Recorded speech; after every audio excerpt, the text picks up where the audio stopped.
exceso de producción normal y menos de 5 es anormal, ¿no es cierto? Al colocar una película y esta película de absorbente, y eso puede estar asociado a shock. Lo más importante es para qué sirve el test de Schirmer, ¿sí? Para diagnóstico de seroftalmia, o sea, de ojo seco, y que se asocia al síndrome de shock. Disfagia, ya saben ustedes, es la dificultad que nos presentamos al deglutir los alimentos, y generalmente esto se asocia a tanto dermatomiositis como esclerodermia, más a esclerodermia que a dermatomiositis, ¿sí? La disfagia.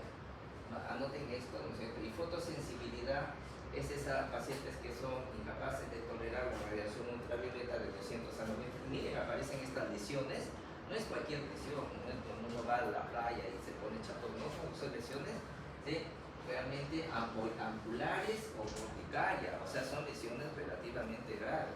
Y no en todo el cuerpo, sino en zonas expuestas al sol, ¿no? Y generalmente la fotosensibilidad es un fenómeno que se asocia principalmente a lupus, pero puede estar asociada a otras enfermedades. ¿Por qué?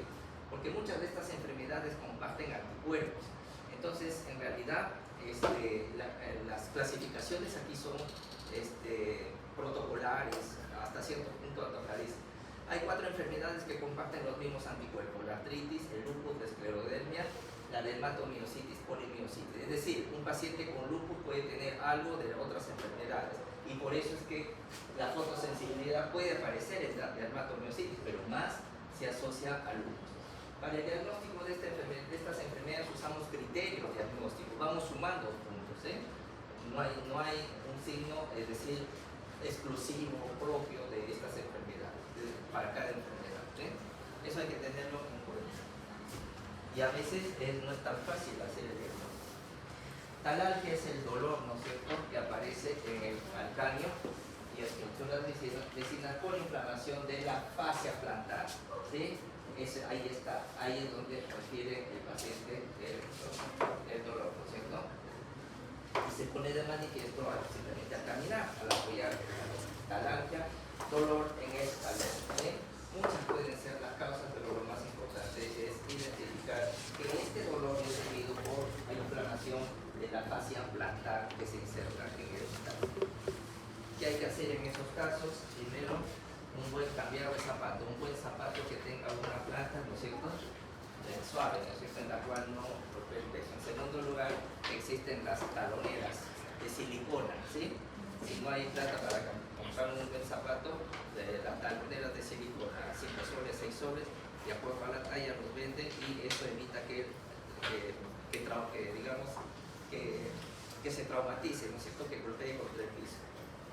En tercer lugar, el reposo, los antiinflamatorios, y finalmente se puede infiltrar directamente en esa zona si es que no mejora con estas condiciones físicas. Lógicamente, el peso en reumatología es importante.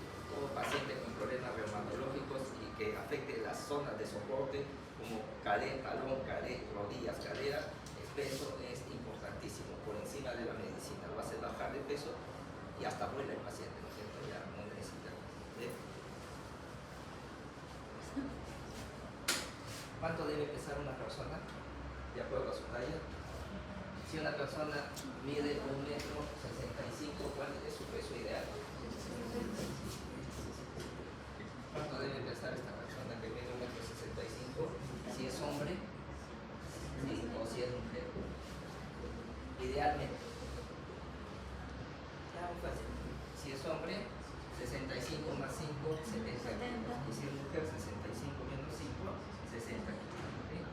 Como más, en ese rango se debe manejar. Siempre el hombre hasta 5 kilos más por su estructura ósea es como mayor, y la mujer. Entonces ahí tienen una punto de referencia para deducir el peso ideal de las personas, ¿sí? Bien. Una de las condiciones y causa de talalgia es el famoso espolón calcáneo, que viene a ser una exostosis, y exostosis es crecimiento de la tabla externa del hueso. Hay endostosis, ¿no es cierto? Eso es terrible porque crece el hueso hacia la parte interna. Entonces, esto a lo que antiguamente, cuando salía una exostosis en la frente, le llamaban, ¿cómo le llaman eso? Protusión, santo cachón, ¿no? Así es, cachudo. Pero es un exoesclusivo. Entonces, ¿qué cosa es el espolón calcáneo? Formación de hueso, observen, ¿no es cierto? Y este puede asociarse a fascitis plantar. Entonces, como parte de la evaluación, todo paciente que tiene talargia debe contar con una radiografía de PIT del talón, porque de tener esto ya va a un curetaje, es decir, cirugía y eliminan esta porción, raspan esa porción, ¿sí? Para evitar. Entonces, no se olviden que el espolón calcáneo es una de las causas de talargia. Rash discoide, ¿no es cierto? Es el clásico, es el rash malar, observen asociado a qué enfermedad. Esta sí exclusivamente se asocia a lupus, ¿sí? Y hay muchas personas que tienen rosácea, y la diferencia de la rosácea es esto, ¿no es cierto? Que en el lupus el surco nasogeniano es respetado, ¿no es cierto? Está integro, está sano. En el rash malar todo, ¿sí? No respeta, es todo, es la cara rojiza. Entonces no vaya a ser que se les pase un lupus eritematoso sistémico por un rash malar, ¿no es cierto? Los que tengan rash malar ya saben cuál es el tratamiento actual. El COVID trajo beneficios, maleficios y beneficios. No hay bien que por mal no venga. A raíz del COVID, con el uso de la ivermectina, encontraron que los pacientes que tenían rash malar revirtió. Así que los que tienen rash malar, ivermectina, en la misma dosis 60 gotas y por lo menos un año desaparece el rash malar. Excelente, es una cuestión, eso es lo maravilloso del COVID. Entonces aquí ven una escleromalacia perforante en el cual se adelgaza, ¿no es cierto? La esclera es la capa blanca y por detrás de la esclera está la coroides, y esa combinación de una esclera adelgazada y la coroides, que es la cámara oscura del ojo, da esta coloración azulada, y a eso se llama escleromalacia perforante, y donde se ve en la artritis reumatoide. ¿Ve? La artritis no solamente se limita a atacar las articulaciones, sino también puede haber compromiso ocular. ¿Ve? Muy bien. ¿Y qué más tiene? Esta es la imagen del rash discoide que aparece en la parte superior del tórax y el brazos y tórax, y también se asocia a exposición a la luz ultravioleta. ¿Y esa oreja? ¿Qué cosa dice la oreja ahí? ¿Algo más allá? No, acá está la lesión, son las lesiones del lupus discoide, que es ahora uno de los criterios mayores. Muy bien, ahí tienen algunos alcances en relación a esto. Las placas eritematosas de Gotro, ¿sí? Acá se ve más o menos, es una placa que tenemos violáceas que aparecen en la región interfalángicas proximales y la metatarsofalangical. Son descamativas, y cuando encontramos esas placas de Gotro, ya el diagnóstico prácticamente es de una dermatomiositis. El eritema nodoso, observen ustedes estas lesiones asalmonadas que aparecen en el cuerpo, que son transitorias, se ha asociado mucho al el eritema nodoso es esto de acá, no sé si se logran ver acá, unos nódulos, ¿sí? Subcutáneos, y que son muy dolorosos, ¿sí? Entonces el eritema nodoso se puede asociar a sarcoidosis, infecciones, reacción a drogas, y a veces no se sabe, pero también se puede asociar a algo. En la más de la mitad de los pacientes que tienen eritema nodoso se ha asociado a infecciones por estreptococcus, un poco de piel. Y acá ven el eritema marginatum, ¿no es cierto?, de estas lesiones que aparecen en el cuerpo, discoides, que son transitorias, y es uno de los criterios, ¿sí? Ahí está, acá está, un rash maculopapular, aparece en el tronco, desmigratorio, aumenta con el calor y la digitopresión, no ocasiona dolor, y es uno de los criterios en qué enfermedad, a qué se asocia el eritema marginatum, a fiebre reumática, ¿sí? Con el descuido de los sistemas de salud es probable que vuelvan estas enfermedades antiguas y con más fuerza. Balanitis circinata, ¿no es cierto? Ahí está, o cercenada, son úlceras que aparecen en el glande y el prepucio, y se asocian principalmente a síndrome de Reiter. Así se pone, ¿no es cierto? La balanitis circinata, y los bordes aserrados, ¿no es cierto? Y eso es bien. Y lo que tienen acá es el famoso tofo, que es una colección de ácido úrico, y se ve en pacientes con gota, ¿no? Ahí está. Básicamente, tofo, entonces son nombres propios de la reumatología. Fenómeno de Raynaud, ustedes ya hemos hablado algo, ¿no es cierto? Es una palidez súbita por vasoconstricción, refleja a la exposición al frío, y lo que sabemos es que luego, después de una fase de palidez y una fase de cianosis, y finalmente la ubiquidez cuando hay nuevamente aumento de la permeabilidad del flujo. Y ya sabemos que se asocia principalmente a esclerodermia. Entonces, Raynaud es igual casi a esclerodermia. ¿Sí? Bien, en el fenómeno de Raynaud puede ser primario, ¿no es cierto? Pero se asocia a otras enfermedades, dentro de ellos volvemos a recalcar la esclerodermia. Ahí está la fase pálida, cianótica, y finalmente hay rubiculares cuando empieza a ver la vasodilatación y la recirculación de la sangre.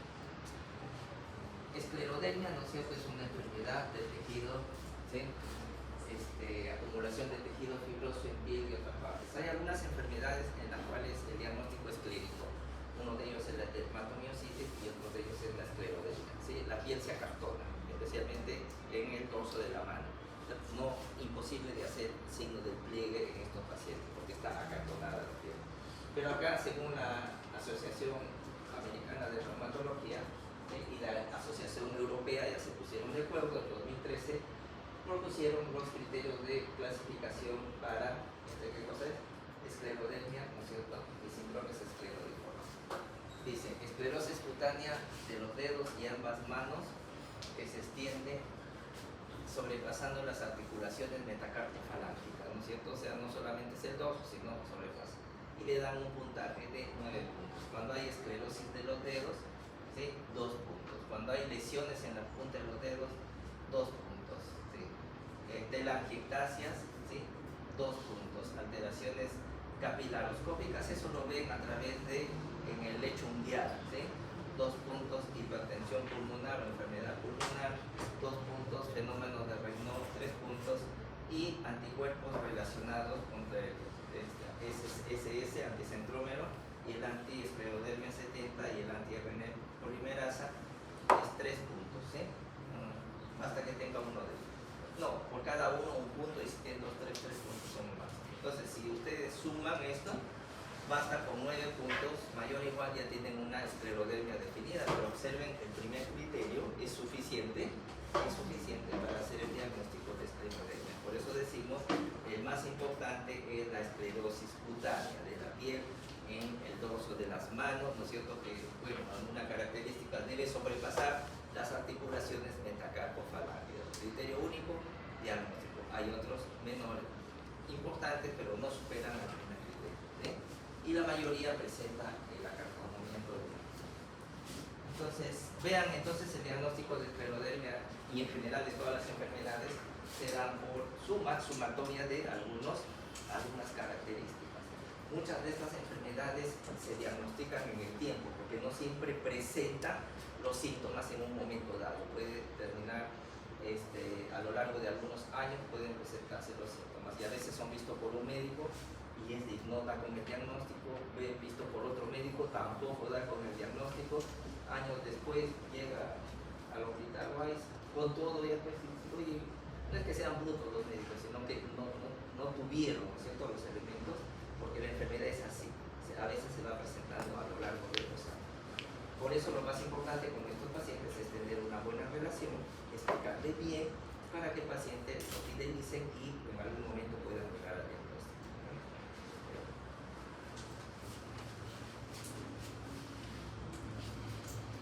Síndrome de CRES es un acrónimo, ¿no es cierto? Cuando a veces la esclerodermia solamente está limitada a la piel, pero a veces, como hemos dicho, estas enfermedades pueden extenderse a otros órganos. Entonces, CRES es una forma de esclerodermia sistémica.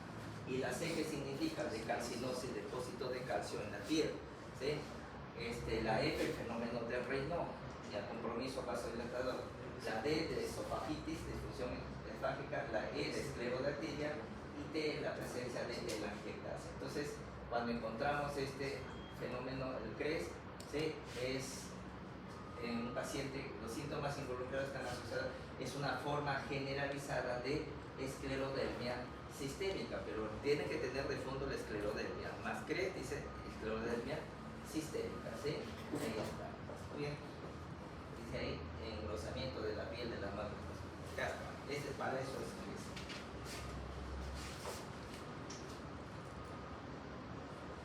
Entonces, esclerodermia generalizada puede estar asociada a otras enfermedades, a lupus, a dermatomiositis, porque estas comparten los mismos anticuerpos. Hay algunas formas de esclerodermia localizadas, vean ustedes, esa es la morfia, que es una induración en parches, en una zona del cuerpo, nada más. Hay esto de acá, lo que se llama el golpe de sable. Miren, esclerodermia lineal en la cara, nacen con la piel engrosada, ¿no es cierto?, justo en la mitad, y le llaman golpe de sable porque como si hubiera metido un palazo, un sablazo, ¿no es cierto?, ahí en media cara. Observen, y esto es característico, son formas localizadas de esclerodermia. Entonces hay localizadas, hay sistémicas. Ya, ¿muy bien? Ahí está. Entonces morfia y el golpe de sable son formas localizadas de... En la artritis reumatoidea, cuando la enfermedad es crónica, empieza a originar algunas deformidades propias de la artritis reumatoide. ¿Sí? Uno de ellos es el cuello de cisne, en el cual vean que hay una hiperflexión distal con hiperextensión proximal, de tal suerte que el dedo se queda así. Y se queda así de esa forma. Y esto se ve en las formas crónicas de artritis reumatoide. Y la otra es lesión de botonía, o dedo en ojal se llama acá, en la que hay una hiperextensión de la falange, de la primera de la articulación interfalángica del dedo, ¿no es cierto? Acá hay una sola, pero no podemos hablar de eso. Entonces el paciente no puede hacer esto, ¿no es cierto? Al juntar el pulgar, ¿qué significa esto en la jerga? ¿Qué significa? Ñoco, ¿no es cierto? Homosexual. O sea, cuidado, si un paciente con artritis que hace así, te está haciendo esto, te está diciendo ñoco. Entonces ellos no pueden hacer esto y esto pues me da, ¿no es cierto?, a los ojales, ya no se usa botones, ¿no es cierto? Casi ya nadie usa, pero cuando se casen van a usar camisa con botones y ahí se van a cortar el ojal, donde el botón tiene esta forma. Por eso se llama deformidad en ojal. Ojal es esta parte de la vestimenta en la cual se insertan los botones, o de botoniero, de botón, que le llaman así. Son propias deformidades y la deformidad cubital, ¿no es cierto? Tanto en las manos como en los pies tiende a desviarse hacia el lado externo de la mano. Y además hay atrofia de los interóseos por falta de uso. ¿Sí? Por falta de uso empiezan a atrofiarse los interóseos y se ven esto normalmente, pero los interóseos deben sobresalir, ¿no es cierto? Pero en el artrítico. Y acá hubo una cosa interesante, ¿sí? Cuando se sabe que los corticoides producen atrofia muscular, ¿sí?, hasta desmineralización, hasta osteoporosis. Y empezaron a estos pacientes con artritis empezaron a darles corticoides en etapas tempranas y empezó a mejorar la motilidad, ¿sí?, y empezó la masa muscular, ¿sí?, paradójicamente empezó a recuperar masa muscular. Y entonces alguien por ahí se le ocurrió los corticoides, ¿sí?, en artritis reumatoide mejoran la masa muscular. ¿Es verdadero o falso? Cuando ya se sabe que los corticoides producen miopatía, debilidad, ¿sí?, atrofia de la masa muscular, pero cuando le empezaron a dar a los pacientes con artritis empezaron a mejorar y a ganar masa muscular. Esa es una falacia, por eso que las investigaciones hay que tener bastante cuidado sobre lo que uno plantea. Lo que pasa es que cuando le daban corticoides desinflamaban y el paciente recuperaba la función, la motilidad, y empezaban a caminar, y eso por encima de los corticoides, ¿sí?, desarrollaba masa muscular, ganaba masa muscular, pero no por corticoides, sino porque empezaba a usar sus manos, a usar sus piernas. La conclusión es que la actividad física o la medicina no supera la actividad física, ¿sí? Entonces, ¿para quiénes usamos esto de acá? Para aquellos que no tienen precisamente, están postrados y todas esas cosas. Muy bien, igual, ¿no es cierto? Como que me boten de la universidad, pero la realidad virtual no supera a la práctica Mi teoría es la siguiente, que en Europa y en Estados Unidos a los alumnos no les permiten interactuar con los pacientes. Está prohibido. Ustedes no pueden tocar, si estudian en Europa no pueden tocar pacientes, ¿sí? Porque son alumnos, no son médicos, no son profesionales, solamente miran. ¿Y cómo hacen para remediar eso, para suplantar eso? ¿Sí? La simulación. Pero acá estamos al revés, de todo tiene simulación. Teniendo tantos pacientes ahí y pudiendo interactuar, tocarnos, están insistiendo en la simulación. Ya les dije, ya. Todos están de acuerdo, pero dice, ¿pero qué podemos hacer? Así es la vida. Podagra, ¿no es cierto? Podagra es la inflamación que aparece en la articulación en el primer dedo del pie y que se asocia precisamente a acumulación de ácido úrico. Entonces, ¿dónde se ve esto? En la bota. Este es lo más frecuente, ¿sí? Pero también puede afectarse la rodilla. Y cuando la rodilla se afecta por ácido úrico, recibe el nombre de gonagra.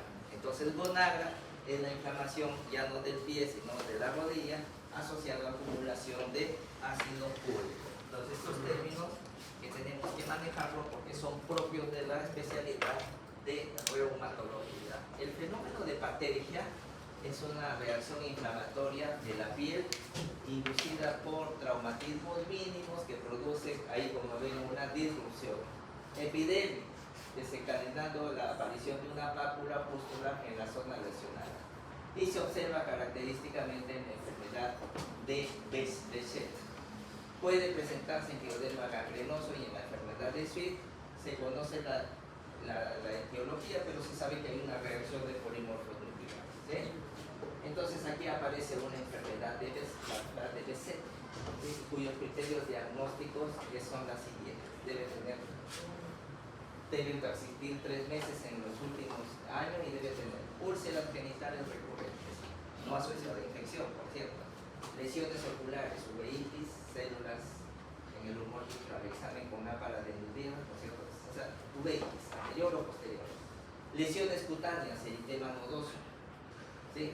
La pseudofoliculitis, lesiones pustulosas, nódulos acneiformes y el fenómeno de patergia.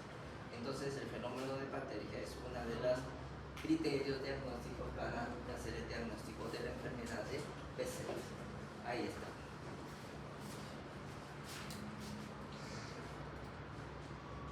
Ahí está, fenómeno de Behçet o síndrome de Behçet, enfermedad inflamatoria de naturaleza crónica. La etiología no se sabe, pero es asociada a un problema inmunológico en la que hay compromiso sistémico y predominantemente mucocutáneo.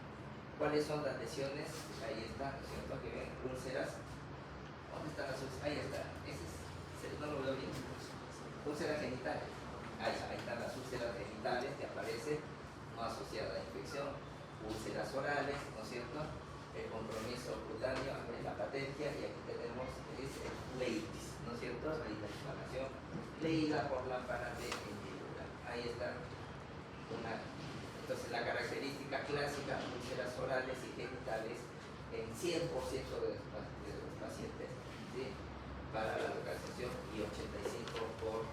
Entonces, de los signos y síntomas de enfermedad de Behçet, lo que se presentan con mayor frecuencia, ¿cuáles son las presencias de úlceras orales? O sea, no puede faltar en un diagnóstico de la enfermedad de Behçet las úlceras orales, ¿sí? El resto puede estar presente o no puede estar presente. Entonces, por eso es importante esto. Entonces, cuando el paciente llega a la historia clínica, la anamnesis, igual hay que preguntarle por qué motivo viene acá. La mayoría viene por los dolores articulares, ¿eh?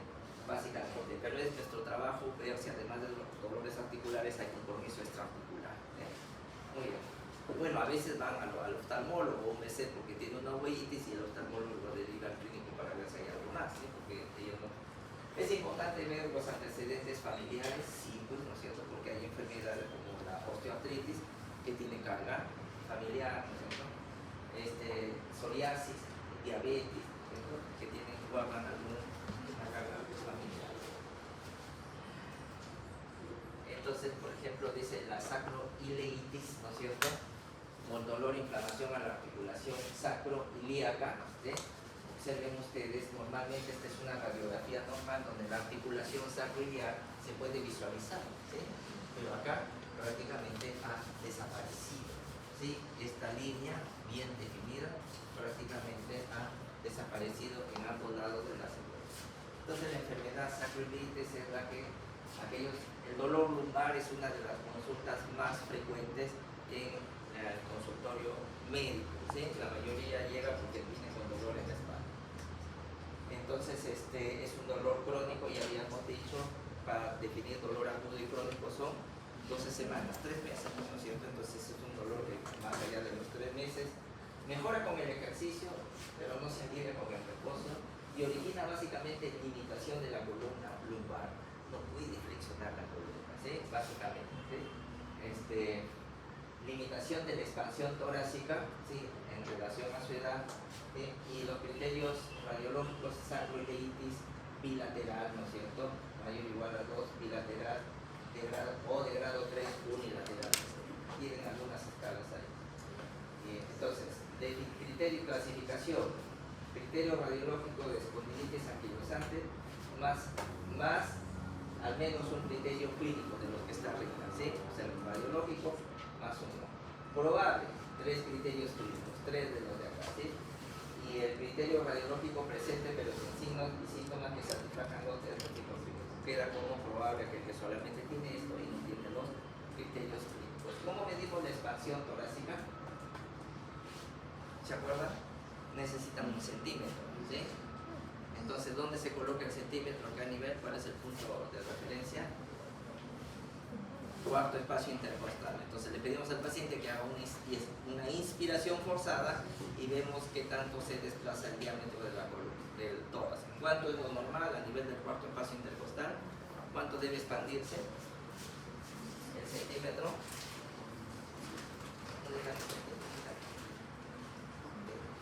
Yo siempre ando con mi centímetro. Ahí está. Entonces, a nivel del cuarto espacio intercostal, colocan al paciente, ¿sí? Arnold Schwarzenegger dice que tenía una expansión de 30 centímetros, pero nadie puede ver. Entonces te piden que, ahí yo tengo 98 y subió a 103, 5 centímetros, ¿no es cierto? Y eso es lo normal, de 5 a más centímetros, pero si disminuye menos de 2.5 la expansión torácica en una persona, ese es criterio para decir expansión torácica limitada y tiene valor para espondilitis anquilosante. Entonces, llegando a su casa, pagan su centímetro, a nivel del cuarto espacio intercostal, hacen una inspiración forzada y cuánto aumenta, y si aumenta menos de 2.5 centímetros a casi nada, ya mucho cuidado, pueden sufrir de espondilitis anquilosante. Y esto es importante porque la mayor parte del dolor lumbar es mecánico, asociado a sobrecarga, a esfuerzo. Reposo nada más y se acabó, pero uno de esos puede tener una espondilitis anquilosante y al que uno de cada 100 puede tener espondilitis anquilosante y si se nos escapa, bueno, ya queda uno con el sentimiento de culpa. Ahí está. Según los criterios de la asociación, también hace un mes hay una asociación que valora el espondiloartritis axial, ¿no es cierto? Espondilitis anquilosante, que dice nuevamente el dolor lumbar más allá de 3 meses, menos de 45 años, y ahí está, sacroileitis más una de estas características. Y muchos de estos pacientes tienen el antígeno de histocompatibilidad HB27 positivo, entonces últimamente fue incorporado como criterio de diagnóstico. Y el otro, ¿no es cierto?, sacroilitis, ¿sí? Asociada, basta que tenga la sacroilitis radiológica bilateral para hacer diagnóstico. Si es unilateral, ¿no es cierto?, más uno de esos criterios. Esto es del 2009. ¿Sí? Entonces ahí tienen varias formas de hacer el diagnóstico, pero las dos son válidas, ¿verdad? Cualquiera la que te presenté anterior. Antecedentes personales sí es importante, ¿no es cierto? ¿En qué trabaja el paciente, ¿no es cierto? Por ejemplo, esos pacientes que son estibadores, ¿qué es un estibador? Carga peso, ¿no es cierto? Es el cargador, pero el nombre técnico es estibador. ¿Sí? Entonces, actualmente había hoy se sabe, ¿no es cierto?, que una persona como máximo para evitar traumatismo en la columna puede tranquilamente cargar lo que son 50 libras de peso, 50 libras, 450 gramos cada libra, más o menos son 25 a 27 kilos. 27 kilos es lo máximo que se le permite a un paciente que trabaja en construcción, que trabaja en puertos, ¿sí?, cargar para evitar lesión, traumatismo en la columna. No se sabía antes, antiguamente muchos de los estibadores o cargadores, pues, sobre todo los que trabajaban en construcción, cargaban 2, 3 bolsas de cemento, no sé si ustedes recuerdan eso, y se subían al edificio, y era bolsa de 50 kilos, ahora las bolsas ya no hay de 50 kilos. ¿De cuánto viene la bolsa de cemento ahora? 25 kilos, ahí está, ¿sí?, por protección de ocupacional. Entonces, si van a cargar a la novia, que sea una novia de 25 kilos, si no, les van a lograr la luna de miel. Entonces, si el paciente tiene un antecedente de traumatismo, ¿no es cierto?, sobrecarga mecánica o el tipo de deporte. ¿Cuáles son los deportes que menos traumatismo originan a la cabeza? La natación, ¿no es cierto? Porque ahí no hay maestros. El otro, el ciclismo, no golpeas, ¿sí?, no te golpeas, cuidado, ¿verdad? ¿Tenis? No, el tenis termina con problemas en la rodilla, de meniscos, ¿sí?, y termina con problemas de tendinitis, que están, ¿sí?, la maratón, la carrera, ¿sí?, pero es por la natación, pues hemos dicho, natación, ciclismo y los fondistas, o sea, maratonistas. La técnica que ellos desarrollan, ellos no golpean el piso, se deslizan sobre el piso, pero dominar esa técnica toma años, ¿no es cierto?, para evitar el golpe sobre el piso. Entonces son los 3 deportes reconocidos que originan menos traumatismo, ¿sí? Entonces ahí tienen maratón para las chicas, natación para los hombres, porque como todo está cambiando, evolucionando, así es o no. No, dice, ya hagan las dos cosas, ¿no? Si el paciente ha tenido una infección por estreptococo, sospechar en fibra reumática, pues, ¿no es cierto?, ¿sí? Si ha tenido una infección entérica, artritis reactiva, todo germen puede ocasionar artritis reactiva, ¿no es cierto? Ahí vamos a ver. Uveitis, síndrome de Reiter, pensar, ¿no es cierto?, artritis reactiva también. Contacto con tuberculosis osteoarticular, hay que pensar, esto es interesante, viajes al extranjero, la enfermedad de Lyme, cuya agente transmisor es la garrapata. Ingesta de lácteos, ¿cómo le llaman esto?, pasteurizados, sin higienizar, ¿sí?, artritis, por brucelosis, ¿no es cierto?, puede originar. Enfermedad inflamatoria, este es interesante, la enfermedad inflamatoria intestinal se dice que es la otra cara de la espondilitis anquilosante. Entonces muchos pacientes empiezan con enfermedad inflamatoria intestinal, que tiene 2 formas, ¿no es cierto?, la colitis ulcerativa, ¿se acuerdan?, y la enfermedad de Crohn. Por suerte, el Crohn no hay en el Perú, es para los americanos, tienen acá. Acá tenemos la colitis ulcerativa.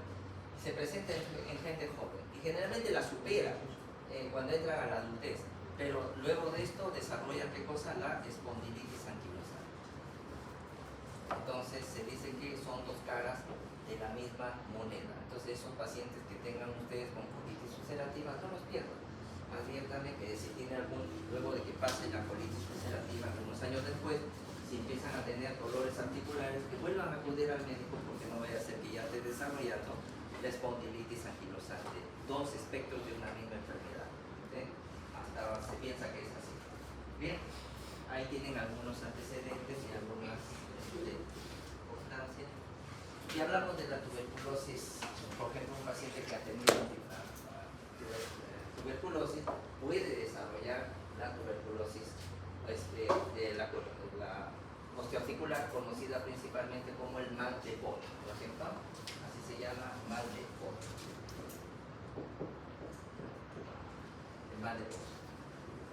Ahí está, básicamente hay una diseminación hematógena de un foco primario, ¿sí?, y va a originar, ¿no es cierto?, como una sinovitis de tipo inflamatoria, pero ocasiona osteolisis, es decir, erosiona la vértebra, lesiona la vértebra y sin recuperación. sin regeneración. Y entonces empieza a formar la famosa vértebra en cuña, ¿sí? Y esa vértebra en cuña origina cifosis de la columna, una cifosis deformante, y finalmente, ¿no es cierto?, origina lo que se llama abscesos fríos para, ¿no es cierto?, para vertebrales, que siguen las vainas vasculares o musculares. Entonces, y como muy importante el antecedente, ¿sí?, de haber tenido tuberculosis. En la anamnesis la mayoría va a venir por el dolor, y entonces igual utilice ¿se acuerdan? El acróstico de Alicia: A de aparición, L de localización, forma de inicio, etcétera, de localización, ¿sí? Si es articular, si es en músculos, si es en huesos, si es en tendones, si es generalidad, si hay tumefacción, si hay limitación de la movilidad o de la flexión, que se llama flexos, eso se llama. Si hay limitación de la capacidad funcional, si no le permite movilizarse, no le permite, si aparece o no rigidez matutina, que si hay algunos síntomas generales. Por ahí hemos dicho que estas enfermedades articulares pueden atacar a otros órganos extraarticulares. Y entonces, y aquí tenemos, por ejemplo, la dactilitis, ¿no es cierto?, o dedo en salchicha. Observen ustedes que este dedo, a diferencia de este donde se ven las arrugas, ¿no es cierto?, los pliegues cutáneos, acá no se ven los pliegues cutáneos, ¿sí?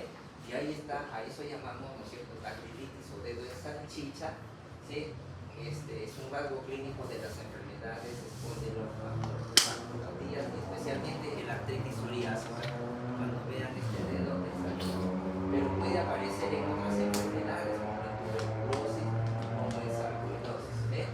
Entonces, principalmente a psoriasis, pero cuidado con la tuberculosis, cuidado con la sarcoidosis, ¿eh? ¿Y qué cosa es? Un edema de las partes blancas peritendinosas que contribuye a la dactilitis. Ahí está. Hay anemia de células falciformes, puede ser una tuberculosis, sífilis, puede ser causa, ¿no es cierto?, puede ser infecciosa o inflamatoria. Y ahí básicamente es el borramiento de los pliegues, que se acompaña del dolor. Y entonces el dolor, hay que saber cuándo el dolor es. El dolor es una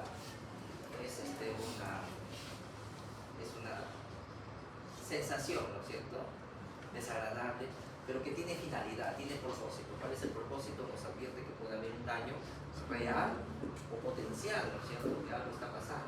Entonces hay que saber distinguir cuando el dolor es de naturaleza benigna o puede, detrás del dolor puede haber una condición maligna. Entonces, primero, ¿no es cierto?, el dolor que se alivia con el descanso, eso es benigno. ¿Quién no, después de haber corrido, ha hecho un esfuerzo, aparece con dolor, pero descansa y desaparece, ¿no es cierto? Entonces eso es benigno, ¿no es cierto?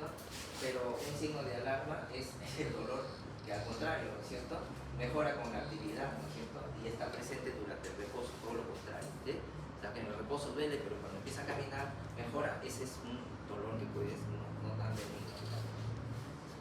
Entonces el benigno mejora, alivia con el descanso y empeora con la actividad. Eso es lo que nos pasa a todos nosotros.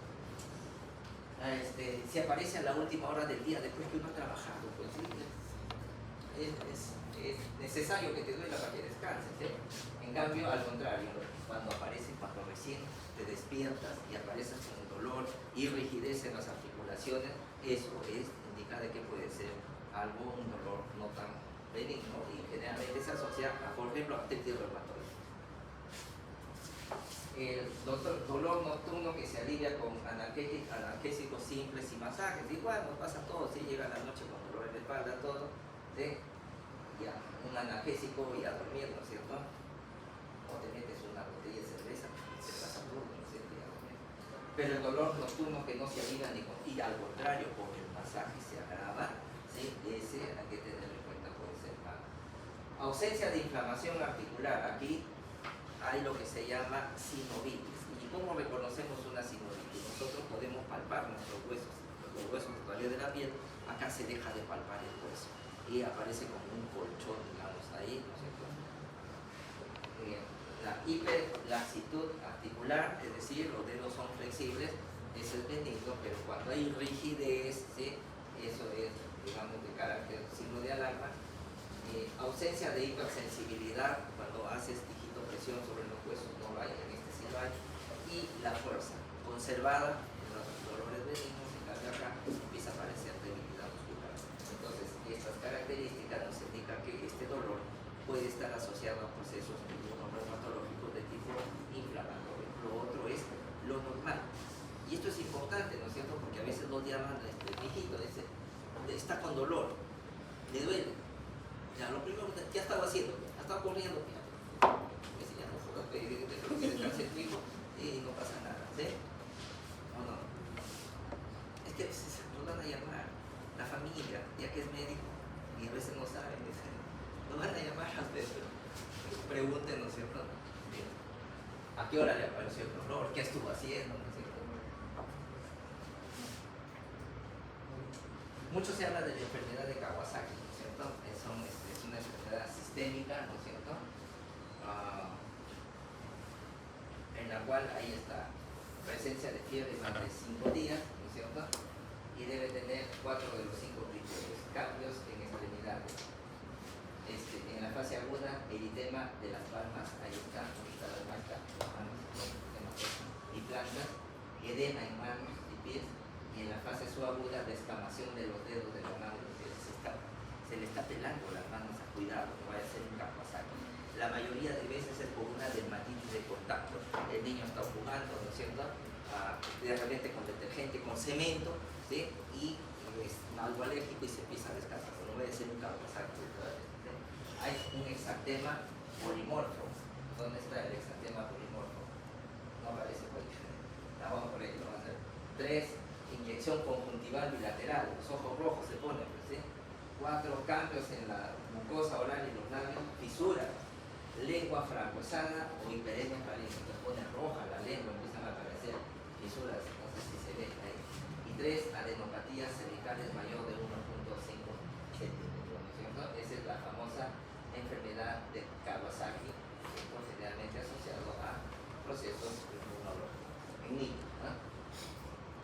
Que dice ahí síntomas generales. Estos son los síntomas generales que se pueden asociar a cualquier enfermedad reumatológica: fiebre, malestar general, decaimiento, debilidad, pérdida de peso.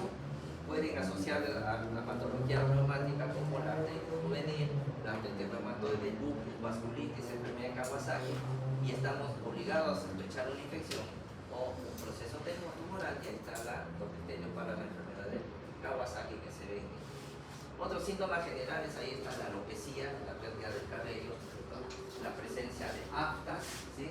Hasta úlceras orales. Aftas son lesiones con un lecho blanquecino, estas son úlceras. Y el famoso pitting, observen ustedes, o dedo en uña en dedal, ¿no? El dedal, han visto que tiene su huequito para usar la costurera, o ustedes mismos para coser cuando se rompe algo. Esto es diagnóstico de qué cosa? De psoriasis. Entonces hay pacientes que tienen artritis y basta que no necesitan tener las placas descamativas, basta que le encuentren el famoso pitting en las uñas, y para que ustedes hagan la correlación de una artritis psoriásica, ¿sí?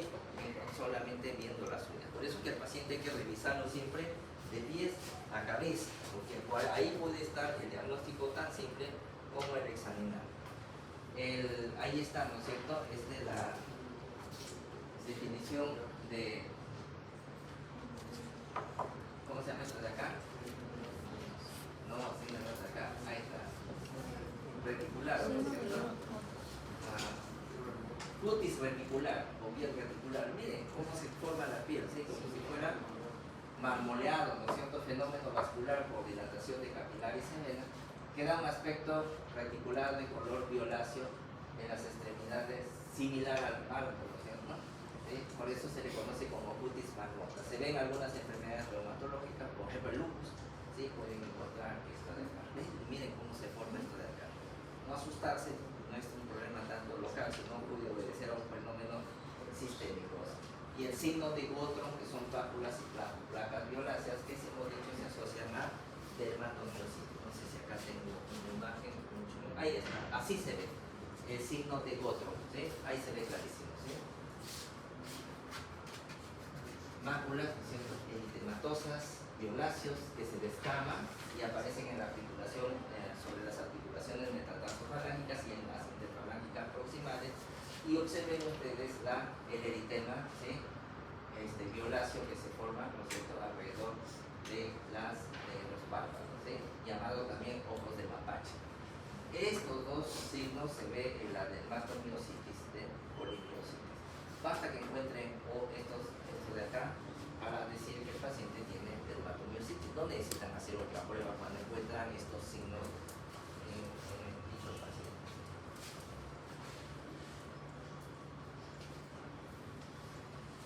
Síndrome de Sneddon, ¿no es cierto?, es una arteriopatía no inflamatoria de vasos de mediano calibre.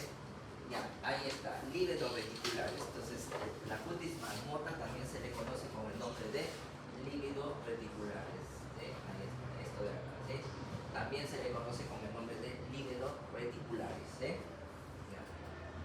Entonces, y en el Sneddon aparece, ¿no es cierto?, habitualmente con lívidos reticulares, ¿no es cierto?, en la cual, miren, hay un infarto cerebral asociado a lívidos reticulares. ¿Lo ven acá? Ahí está la piel marmoleada, ¿no es cierto?, ¿sí?, por compromiso. Y así como hay este compromiso, puede haber en el cerebro y aparece precisamente a esta combinación de compromiso neurológico, compromiso de piel, lívidos reticulares, infarto cerebral por una arteriopatía no inflamatoria, se conoce con el nombre de síndrome de Sneddon. No se sabe todavía la etiopatogenia, pero hay enfermedades que todavía están pendientes de ser descubiertas. Probablemente con nuevos avances, nuevos anticuerpos o nuevos marcadores podamos determinar. Hipopión y uveitis. Ya ahí está, el hipopión es la inflamación, ¿no es cierto?, contenido purulento en la cámara anterior y se ve pues como entonces, y la uveitis es la inflamación que se ve, ¿no es cierto?, en la conjuntiva. Bien, la uveitis, ¿no es cierto?, suele asociarse al enrojecimiento de ojos, dirección nerviosa, y el otro a procesos, es secreción purulenta estéril, ¿no es cierto?, ¿sí?, pero puede también ser consecuencia de una infección intraocular grave. Se puede contaminar, ¿no es cierto?, y no estéril, ¿no es cierto?, es por infección. Ahí está. ¿A qué se asocia esto de acá? Hipopión uveitis a síndrome de... ¿A qué se asocia? Diabetes. A forma de artritis reactiva, ¿ya? Mucho cuidado. El eritema marginatum, acá está, es un eritema serpinginoso, plano, de indoloro, no deja cicatriz, 6% de los niños, y que se asocia básicamente a fiebre reumática. ¿Por qué vemos esto? Y va a volver con el descuido de los sistemas de salud. Es muy probable, ¿no es cierto?, que vuelva a aparecer esta enfermedad y hay que tenerla en cuenta. Entonces hay criterios, lo que se llama la artritis, poliartritis, eritema marginado, lo que está acá, que es transitorio, nódulos subcutáneos, aparecen en las superficies extensoras, digamos, pancarditis, ¿sí?, y esta es la que a la larga lesiona la válvula mitral y aórtica y termina siendo lo que se llama la cardiopatía reumática, ¿sí?, y la corea menor, que son movimientos, ¿sí?, ondulantes, con despropósito, no tienen fin, simplemente, pero que aparecen muchos años después. Y hay criterios menores, fiebre, atralgias, factores de, dice acá, fiebre reumática previa, carditis previa, velocidad y PCR elevado y PR prolongado. Y debe haber una evidencia de infección estreptocócica como los anticuerpos antistreptolicina positivo, ¿no es cierto?, un cultivo faringo positivo para estreptococo de Dumas, o evidencia de escarlatina reciente. Ahí está. Esos son los criterios, tenganlo presente porque puede que vuelva esta enfermedad regrese conmigo. Y entonces la exploración lo podemos hacer de dos maneras, una estática, ¿sí?, o activa, ¿no es cierto? Hay que ver la simetría, la forma, si las masas musculares, si hay posibles desviaciones o alteraciones en la métrica de las articulaciones, si hay signos de dolor, tumefacción, ¿sí?, si hay deformidades. Hemos visto la deformidad en cuello de cisne, la deformidad en al de botón, y ya uno dice, esto es una artritis, ¿no es cierto? Crónica. Si hay puntos dolorosos, habitualmente tienen carácter patológico. Los puntos dolorosos se dan en estas enfermedades modernas del siglo de la industrial, la famosa fibromialgia reumática. ¿Sí? Son pacientes generalmente mujeres que tienen dolores crónicos y uno puede detectar a través de la digitopresión. Ahí está, la famosa fibromialgia, ¿no es cierto? Entonces uno dice, según la Asociación Americana de Reumatología, es un dolor crónico y por lo menos debe 6 de las 9 áreas propuestas debe haber dolor. ¿Cuáles son esas áreas? La cintura escapular, ¿dónde está? Acá está arriba, ¿no es cierto? Acá. Izquierda y derecha, y son dos. El parte superior del brazo izquierdo, ¿dónde está? Acá, en el brazo. Parte inferior del brazo izquierdo, acá. La cadera, a nivel de la nalga al trocánter, ¿dónde está? Cadera, nalga al trocánter, atrás. ¿Sí? Estas son el trocánter. ¿Qué más? Parte superior de la pierna izquierda, parte inferior de la pierna izquierda. La mandíbula, ¿sí? En el pecho, acá. En el abdomen, ahí está. Espalda alta y espalda baja, y el cuello. Entonces, ¿qué hace uno? Entonces, digitopresión y se encuentra, ¿cuánto dice? 6 áreas de las 9 propuestas, o sea, 6 puntos dolorosos, dice, este tiene fibromialgia. Lógicamente, después de haber descartado otro tipo de enfermedad, para que la digitopresión tenga valor, ustedes deben de presionar a tal magnitud que el dedo se vuelva blanco, la uña, ¿sí? Esa es una buena digitopresión. Yo tengo 16 de hemoglobina, pero eso no se pone, pero no se pone blanco, tengo tanta hemoglobina. Ahí está, ya, entonces hasta que se ponga blanca la uña, esa es una buena digitopresión, ¿sí? Fibromialgia, ¿eh? No se sabe la causa, pero el dolor es crónico y el paciente a veces vive atormentado por el dolor. Tengo varios pacientes con fibromialgia, ya los manejo por teléfono, ya se llaman, doctor, me duele el pecho, y ahí está el dolor en el pecho, ¿no es cierto? Me va a dar un infarto, y ahí ya piensan lo peor, ¿no es cierto? ¿Cuánto tiempo está? 3 días que me duele el pecho, ya eso no es infarto, ya saben, o si me queda hace 30 minutos, ahí sí, ¿no? Ya lo tengo con antidepresivos y encima con benzodiazepinas, y con eso ya se siente tranquilo. Bueno, ya se hizo dependiente, pero por lo menos está tranquila, ¿no?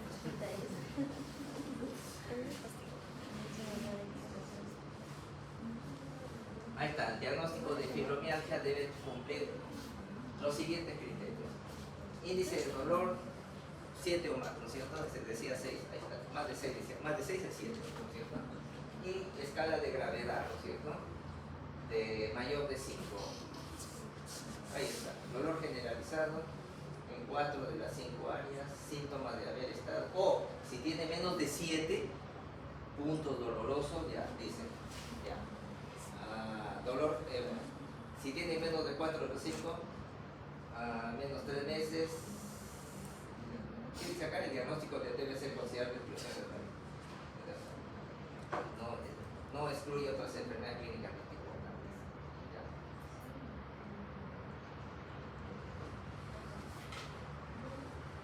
Ya, ¿qué cosa es la escala de gravedad? Nos falta eso, ¿no es cierto? Ya, si tiene índice de la digitopresión de 4 a 6 más una escala de gravedad de síntomas mayor de 9. Vamos a ver, ¿cuánto es la escala de gravedad? Creo que no le he borrado.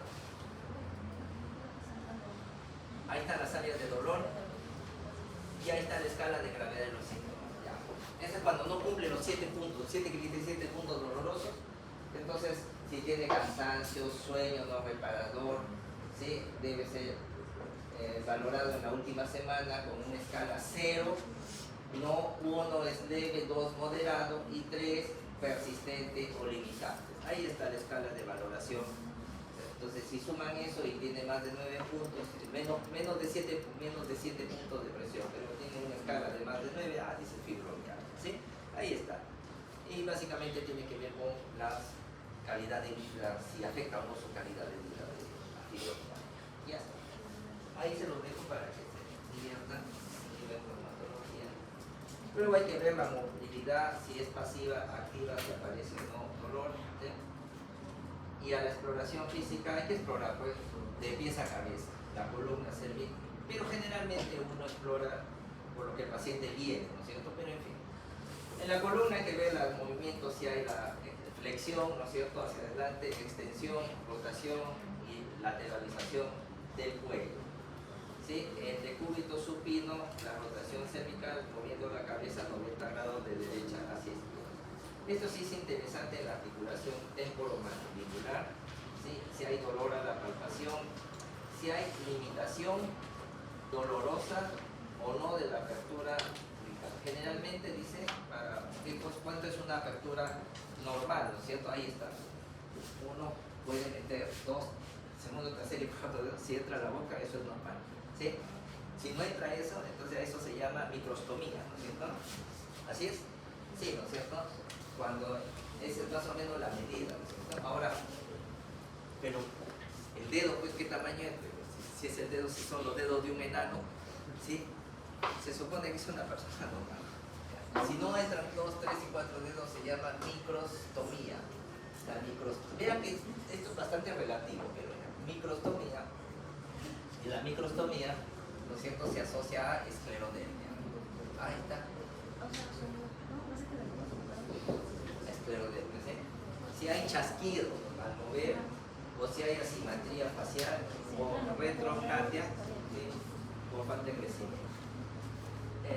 Entonces, ya, ahí tenemos un paciente que es prácticamente es europeo, ¿no es cierto? Él ha nacido en Perú, pero sus padres son de Dinamarca. Mide 1,90 m y parecía que tenía aranodactilia, unos dedos bien largos, parecía, ¿no es cierto?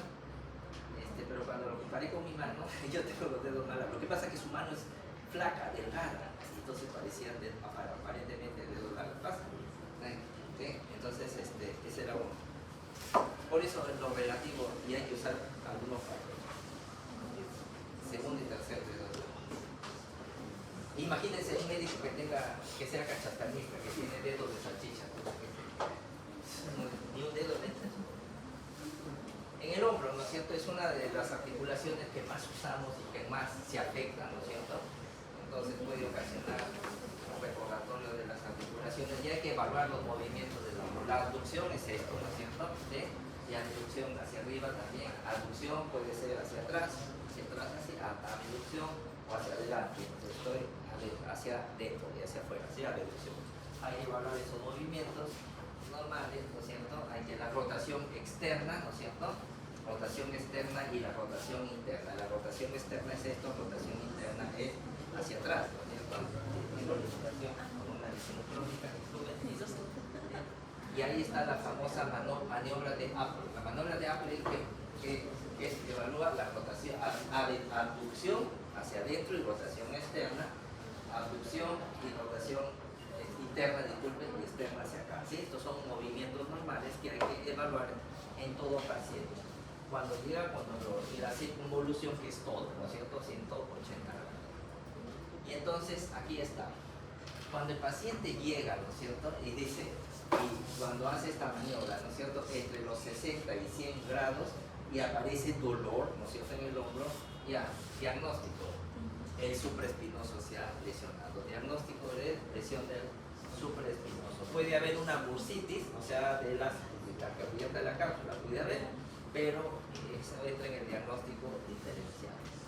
Cuando el paciente, ¿no es cierto?, presenta dolor al elevar los 160 grados, la localización está en la articulación acromioclavicular, ¿sí? Acá, ¿no es cierto? Muy bien. Y cuando el paciente, ¿no es cierto?, no puede sostener a los 180 grados y cae bruscamente, la lesión está en el supraespinoso, porque esa es la función del supraespinoso, mantener acá. Y esas son las lesiones más frecuentes que se pueden ver en el paciente con hombro. Entonces esto es fácil, ¿sí? Supraespinoso, ¿sí?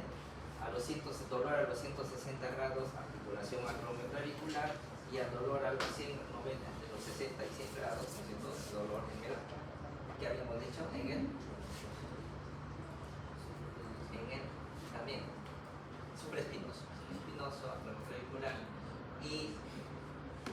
y el MIDE supraespinoso.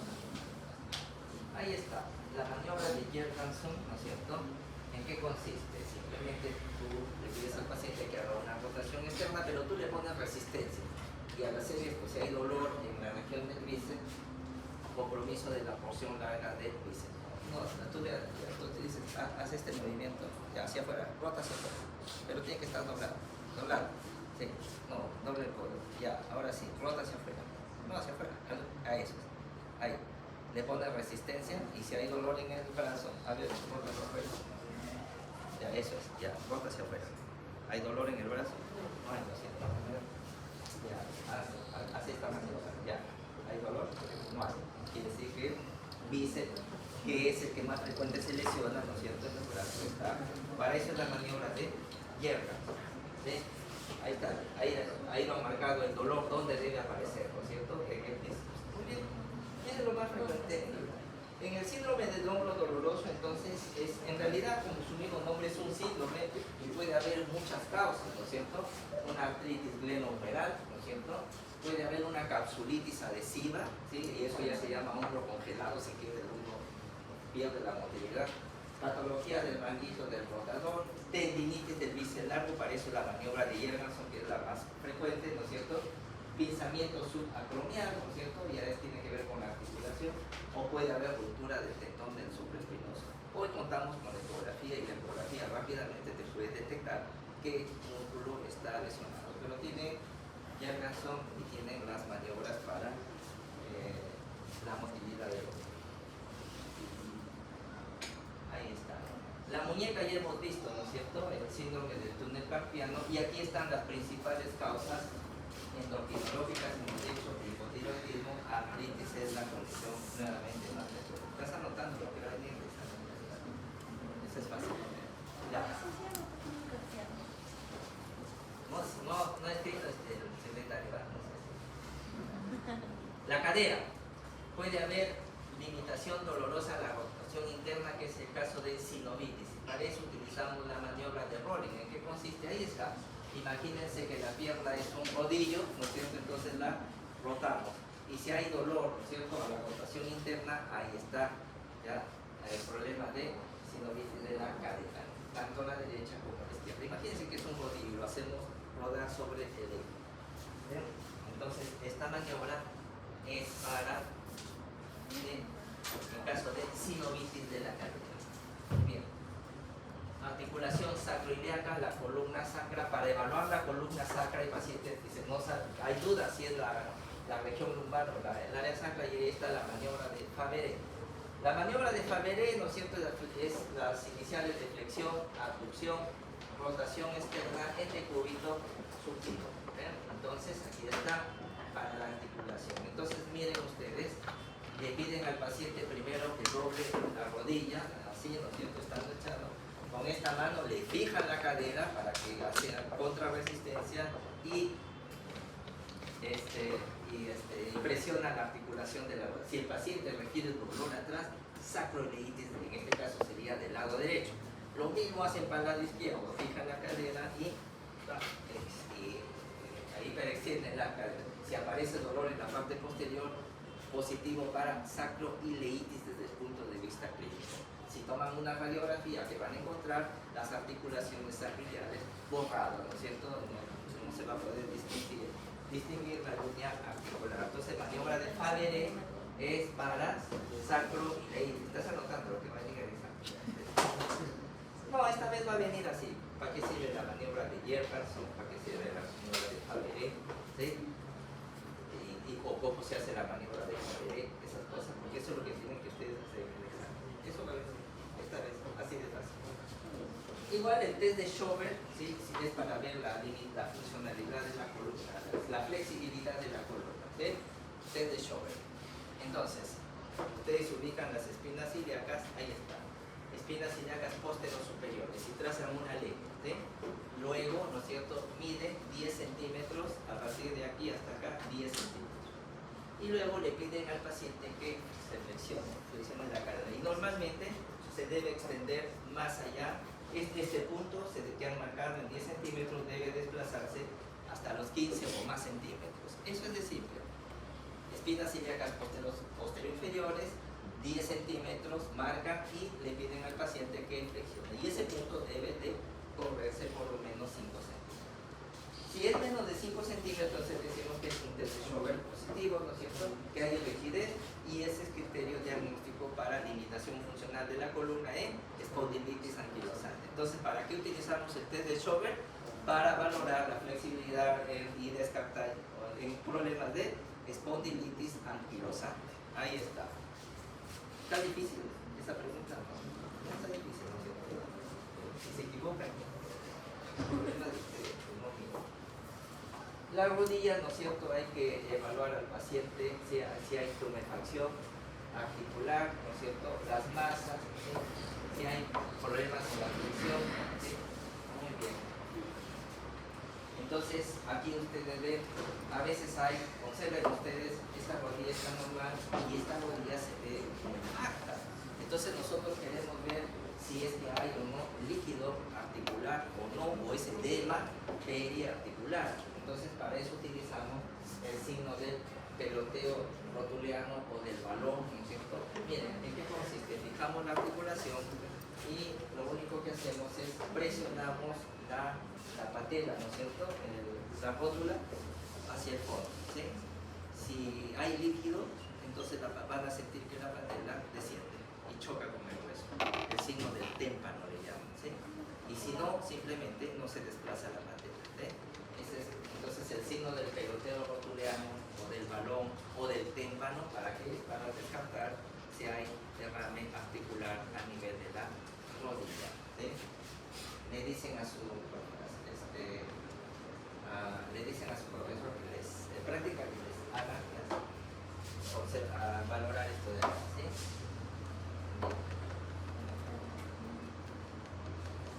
Otros aspectos de la exploración musculoesquelética, y lo que ven ustedes es la historia natural de muchas personas, ¿no es cierto? Como la edad hay un problema de descalcificación y la osteoporosis es un problema en la cual hay deformidad, ¿no es cierto?, de la estructura de la columna central, de la columna del eje axial. Y miren, van desarrollando cifosis y lo peor es que van disminuyendo de talla. ¿Saben hasta cuántos centímetros puede perder una mujer con osteoporosis? 10. ¿Ah? 10 centímetros. 10 o 2, 20 centímetros, ¿sí? Entonces, si tú mides 1,40 m, osteoporosis 1,20 m, ¿sí? Ya, ni caso, te van a pisar en la calle. Hasta 20 centímetros puede ser, ¿sí? Pero no solamente es eso la talla, sino que al haber cifosis hay en la vía respiratoria, áreas superiores también hay ambulación, ¿sí? Y el paciente tiene problemas respiratorios. Una neumonía no puede expectorar y se muere de una neumonía el paciente. Pues antes decían, abuelito, se muere de neumonía. Claro que sí, porque tenía osteoporosis, ¿eh? Pero ahora esto se puede prevenir, se puede evitar. ¿Cómo? Con la actividad física, el ejercicio, ¿sí? Y si hay evidencia de desmineralización, las famosas aletronato, estos acá, los antirresortivos óseos o bifosphonato, ¿sí? Que ayudan a fijar el calcio, aumentar la masa ósea hasta en un 8% y evitar por lo menos una deformidad acelerada en la osteoporosis. Ya no se ven ya mujeres de 80 años así que vayan en este estado, muy poco, la mayoría toman, no lo dicen, pero toman, ¿no es cierto? Suplemento de calcio, bifosphonato, se conservan todos. Pediatría. Y bueno, hay una serie de síntomas extraarticulares como la fiebre, y ahí es donde vienen todas las conectivopatías, enfermedades inmunorreumatológicas pueden producir fiebre, de ahí que decimos que no toda fiebre es igual a infección, porque detrás de esto puede haber un fenómeno inmunológico. Hay unos fenotipos especiales, por ejemplo en el síndrome de Marfan, que tiene talla alta, ¿sí? Hiperlaxitud, luxación del cristalino y tiene lo que se llama dolicostelomedia, brazos más largos. ¿Se acuerdan cómo hacíamos el diagnóstico de dolicostelomedia? ¿Se acuerdan que les dije? Entonces aquí tiene brazos medias más. Les dije, ¿no es cierto? Más y que la, tu talla. el la extensión de sus brazos. Y si esta extensión es mayor que la talla, listo, tienen Marfan, no lo saben ustedes. Ya. Entonces, son hábitos propios, ¿no es cierto? Ya. La enfermedad de Lecq-Calvé-3, ¿no es cierto? Se ven en niños, miren, en la cual, ¿no es cierto? La cabeza desde el hueso redondeada del fémur, ¿no es cierto? Deja de recibir irrigación y hay un colapso. Entonces estos pacientes tienen problemas de una de las piernas va a ser más chica que la otra, ¿no es cierto? Entonces pueden nacer hasta con ojeras, hasta congénitas. Entonces ese es el síndrome de enfermedad de Lecq-Calvé, ¿sí? En la cual osteocondritis idiopática, coxaplana, pseudocoxalgia, básicamente es eso, una de las cabezas umbrales deja de irrigarse y se necrosa, se colapsa y entonces va a tener este problema de tiempo.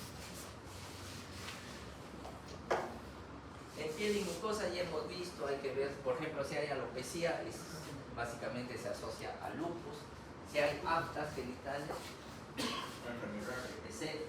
el exantema en alas de mariposa, lupus, ¿no es cierto? En psoriasis, lesiones en piel, placas, o el pitting que hemos dicho en las uñas, psoriasis decimos así, y que puede tener problemas. Si hay púrpura palpable, la enfermedad de Sjögren-Genos, si hay fenómeno de Raynaud, esclerodermia, lívidos reticulares en el síndrome de Sneddon, ¿no es cierto? También en el síndrome antifosfolípido, telangiectasias en el síndrome de Graves. Entonces hay que estar atento a las manifestaciones y una serie de calcificaciones en esclerodermia, ¿no es cierto? ¿Qué más hay? Por ahí, ¿qué más hay? Patérica en la enfermedad de Bechet, en la uva.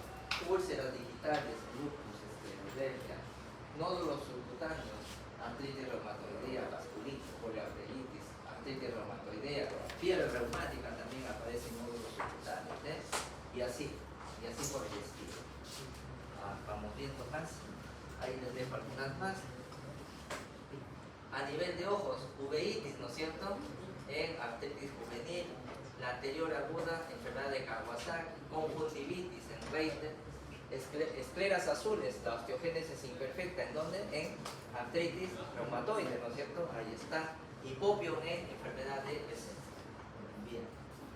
Cardiovasculares, eso sí, derrame pericarditis, el lupus principalmente, ¿sí? Hemorragia pulmonar, el lupus, las vasculitis, sibilancias, eso es interesante, asma, ¿sí? Entonces hay pacientes que tienen, eso es muy curioso, porque tú puedes tener un paciente con asma, ¿sí? Asma, más, acá está, eosinofilia pero periférica, eosinofilia periférica, en sangre periférica, ¿no es cierto? Eosinofilia periférica y acá no eosinofilia. Si no hay eosinofilia, esto es un asma, ¿no es cierto? Asma, fenómeno alérgico, pero si tienes asma más eosinofilia, ahí tienes el famoso es una vasculitis de Church-Strauss, ¿sí? Interesante. ¿Y en quiénes sospechar? No en niños, pues, sino en los adultos, en aquellos que el asma persiste. ¿Sí? Porque normalmente el asma, una vez que el paciente ya pasa la pubertad, desaparece. O ahí le queda, ¿no es cierto? Cada vez que tiene una gripe, se acuerda, el recordatorio del asma aparece. Pero esas formas de asma que persisten en la adultez, tómenle un hemograma. Si encuentran eosinofilia, no, de repente no es un simple asma, sino es una vasculitis conocida, de medianos vasos conocida como la enfermedad de Church-Strauss. Anota eso. Bien, y del sistema nervioso, lo más importante de acá, de todo esto, bueno, hay cefalea, convulsiones, déficit focal, ya. Pero lo que quiero decir es, si tienen pacientes con lupus, no le den ibuprofeno, ¿ya? Lupus. O sea, estas enfermedades, el lupus puede producir corea, la fiebre. El lupus puede producir problemas, infartos cerebrales, mononeuritis, pero pueden ser provocados. Si ustedes tienen un paciente con lupus, ¿sí? No le den ibuprofeno, ¿sí? Ibuprofeno. Y el ibuprofeno se usa en cantidades industriales, ¿no es cierto? Porque el lupus más ibuprofeno exponen al paciente a que tenga una meningitis aséptica. O sea, le produce una meningitis de tipo inflamatoria, no infecciosa. ¿Sí? Entonces, esto no se olvide.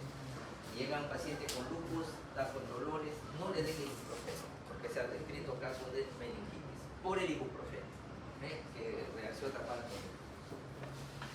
Según el número de articulaciones, esto es interesante, llega un paciente con una inflamada con una articulación, si es una articulación o es gota o es una artritis séptica.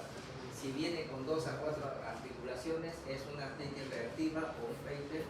Y la artritis reumatoide y el lupus son poliarticulares, poliartritis, 5 o más articulaciones, usualmente están confundidas. Entonces, por el número de articulaciones uno puede inferir qué tipo de enfermedad tiene el paciente. Entonces, la artritis psoriásica, por ejemplo, es una enfermedad inflamatoria articular y es articular. La mayoría se presentan como mono u oligoartritis, 2 o 4 articulaciones. ¿Sí? Pero normalmente es asimétrica, a diferencia de la artritis, afecta las interfalángicas distales, o sea, las partes, miren, la artritis afecta a las proximales y esta afecta a las distales, porque hay una forma grave, ¿no es cierto?, ¿sí?, de artritis psoriásica llamada la artritis psoriásica mutilante, y como están viendo acá ustedes, afecta a las interfalángicas tanto proximales y distales y lesiona, dando la imagen en punta de lápiz y copa, lápiz y copa, lápiz y copa, ¿sí? Miren, pierde los dedos el paciente. Entonces, una de las formas de presentación de la artritis psoriásica es poliarticular. La mayoría es oligoarticular, de 2 a 4, pero hay una forma que se parece a la artritis reumatoide, pero la diferencia es que mientras que en la artritis se afectan las articulaciones proximales, en la psoriasis se afectan las distales y tiende a ser estas características mutilante. Observen ustedes que este paciente ha perdido los dedos, ¿no es cierto? Ya, ahí está la... por eso que mono, oligo, eso orienta, ¿sí? Pero no es definitivo. ¿Sí? En el caso de la psoriasis se rompe todos los esquemas. Patrones, ya, oligoarticular, asimétrica, ¿sí? Puede ser simétrica. Este es de la artritis psoriásica. Ahí están las formas de presentación de la artritis psoriásica. Disculpen, ahí está. Hay una forma oligoarticular, asimétrica. Afecta a las articulaciones interfalángicas, proximales y distales de manos y pies, de muñecas y tobillos, ¿sí?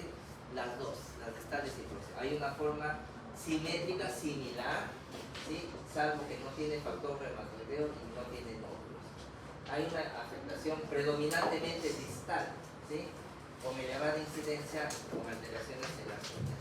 Hay la forma mutilante, que es agresiva, destructiva, y hay una espondilitis sacroilitis con afección axial en pacientes con artritis psoriásica, ¿sí? Puede haber 1, 2, 3, 4, 5 formas de presentación de la artritis. Pero ¿cómo sabemos y cuándo sospechamos que esta artritis es por psoriasis? Porque el paciente tiene compromiso de piel. ¿Y qué vamos a ver en la piel? Las placas psoriásicas, que afectan ¿dónde? En cuero cabelludo, afectan las articulaciones, la parte extensora de las articulaciones de los codos, de las rodillas, ¿sí? O en las uñas puede haber el famoso pitting, ¿sí?, uñas, lesiones pondiformes. Ya está. Ahí está la artritis reumatoide, ahí está la sinovitis, las deformidades, ¿no es cierto? Ahí vean deformidad en cuello de cisne. También el pie se afecta en la artritis reumatoide, no solamente las manos. Y ahí están los criterios diagnósticos para artritis reumatoide temprana.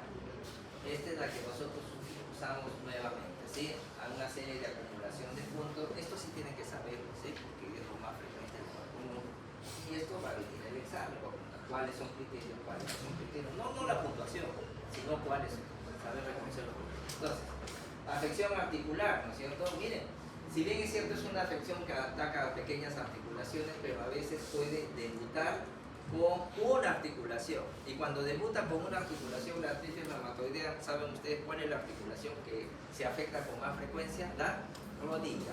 ¿sí? Entonces esos pacientes que vengan con una artritis de rodilla tengan presente, no es que vaya a ser, la posibilidad de que pueda ser un debut de una artritis reumatoide.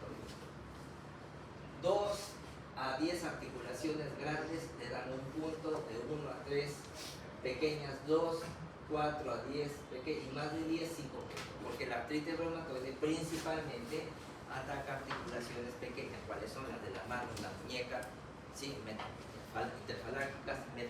Interfalángicas, metatarsofalángicas, metacarpofalángicas, esas de manos y pies, esas son articulaciones pequeñas. Luego el criterio serológico, utilizamos el factor reumatoideo y los anticuerpos hidrurinados, ¿sí? Entonces la presencia de a niveles bajos, ¿qué cosa se llama? Cuando es menos de 3 veces el valor normal, le dan 2 puntos, pero si están elevados, vale 3 puntos. Reactantes de fase aguda, la velocidad de sedimentación y la proteína C reactiva, ¿sí? Si están, basta que uno de ellos esté alterado, un punto. Y la duración, ¿sí? Más allá de las 6 semanas, un punto menos de 6 no entra a la categoría de artritis reumatoide. Y ahí está, si ustedes tienen un puntaje mayor a 6 puntos, ya tienen el diagnóstico de artritis reumatoide contemporánea, ¿sí? Porque hoy ya no se espera que haya deformidades para recién hacer el diagnóstico, porque ya es muy tarde. Ahora se puede prevenir la deformidad con medicamentos antirreumáticos, antirremisivos, que son del uso frecuente. Esto también tienen que saberlo porque es una enfermedad bastante común. Criterios para lupus eritematoso sistémico, ¿no es cierto? Dice, todos los pacientes de base tienen que tener los anticuerpos antinucleares positivos, ¿sí? No hay lupus con anticuerpos antinucleares negativos, ¿sí? Eso hay que tenerlo en cuenta. Sobre esta base, ¿no es cierto?, debemos nosotros de, llegar a un puntaje, ¿no es cierto?, mayor de ¿cuánto es? 10 puntos, ¿sí? ¿Y cuáles son? Ahí tienen ustedes para escoger. Dentro de las manifestaciones clínicas constitucionales, la presencia de fiebre tiene valor diagnóstico en el lupus, ¿sí? Dentro de las manifestaciones cutáneas, alopecia, úlceras orales, el lupus discoide y el lupus cutáneo agudo, raspalar, ¿no es cierto?, se considera como algo amplio. En las manifestaciones articulares, por lo menos 2 articulaciones comprometidas, neuropsiquiátrica, porque el lupus tiene bastante carácter sistémico, si hay psicosis, convulsiones o delirios, cada uno tiene un puntaje. Pero miren, un paciente puede tener las 3 cosas, psicosis y convulsiones. ¿Cuál sería el puntaje ahí? 8 no. No es, si no se le da el que tiene mayor valor, ¿sí? 5. Y hace lo máximo. Así tenga convulsiones, así tenga delirios, no es que ya tenga 10 y ya no, se le da el que tiene mayor valor, ¿sí? Ya, igual, si hay serositis, derrame pleural, ¿sí?, pericárdico o dice pericarditis aguda. Entonces, si tiene derrame pleural o pericárdico, ¿sí?, 5 puntos. Si tiene los dos, igual 5 puntos, ¿sí? No es que tiene uno y otro, 5 más 5 puntos. ¿Ya? Si tiene leucopenia, trombocitopenia o hemólisis autoinmune, igual tiene un puntaje. Y manifestaciones renales, la presencia de proteinuria, nefritis lúpica, eso ya con biopsia. ¿Sí? Miren, basta que tenga una nefritis lúpica tipo 3 o 4, suficiente para el diagnóstico, más anticuerpos antinucleares, algunos tienen alto valor predictivo. Anticuerpos antifosfolípidos, cualquiera de ellos, máximo 2 puntos, complementos bajos, si es el C3 bajo o C4-3, pero si tienen los dos, bueno, ahí sube un punto más, 4 puntos.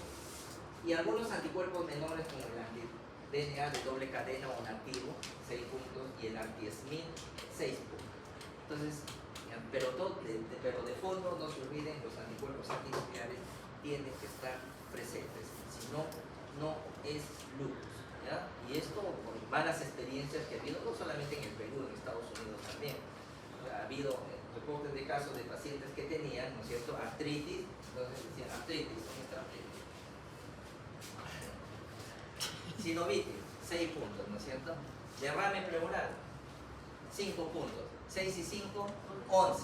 Lupus, dijeron. Lupus eritematoso sistémico. Y le dieron terapia inmunosupresora, corticoides, y se murió el paciente.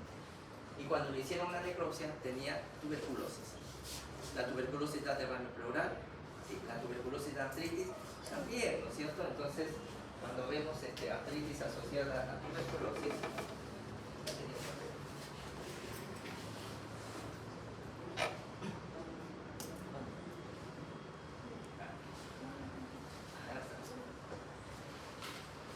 Entonces,